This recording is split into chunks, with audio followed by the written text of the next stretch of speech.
Նիկոլականներ, դուք ոնց եք հավատում այն մարդուն, ով 3 հատ գլխներից պատերանս բերեց, կորցրինք սաղ լիովին Արցախը, կորցրինք 240 կիլոմետր տարածք Հայաստանից, ու հիմա ինքը մադին փաթաթած խաղաղություն բառը մայքեքին կեպկեքին գրած քարոզում է ու դուք դրան ծափահարում եք։ Դուք այդքանից հետո այդ խաբեբա սրիկային ոնց եք հավատում։ Հա՞։ Չեք մտածում, որ դա ձեզ մանիպուլյացիա է անում հերթական անգամ։ Իրավոր մի ասազնար է, որ հիմա էլ անի յանիմ խաղաղություն է բերում։ Ու դուք էլ սենց բան եք դարձում, մենք խաղաղության կողմ ենք, դրա համար Նիկոլ ենք ընտրում։ Նիկոլ Վարչապետ, մենք խաղաղության կողմ ենք։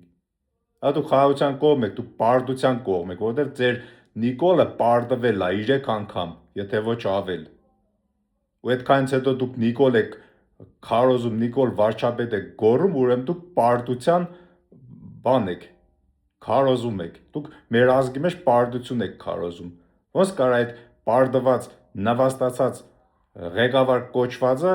լինի մեր ազգի ղեկավար։ Ոնց կարա։ Ձեզ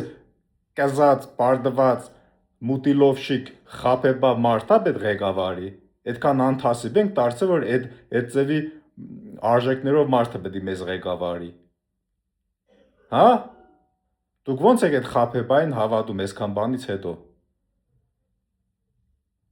Հայաստանն էլ վերացնի կործանի, որ նոր ասեք, արա այսինչ արինք, ձերներս կտրեինք, թե դրան ընդրեինք։ Ոնց որ հիմա եք ասում 21 թվի ընտրողները։ Բա 31 թվին ինչ եք ասելու, այդ ոչ մի բան չի ասնելու։ Հիմա եթե ընտրեցիք իրան ու ինքը արդեն բացեիբաց հայտարարում է, որ Հայաստանի վերահսկողության տակ կան ադրբեջանական տարածքներ, ինչը նշանակում է իրանք եթե ընտրվան տարածքներ են հանձնելու, ձեզ ոչ մի բան չի արդարացնում։ Որովհետև դուք էդի իմանալով, լսելով էլի Նիկոլ եք ընտրել, այսինքն դուք էլի իրան մանդատ եք տալիս, որ ինքը էլի հողեր զիջի։ Հա՞։ Ոնց եք էդի անելու։ Դուք ոնց եք արդարանալու։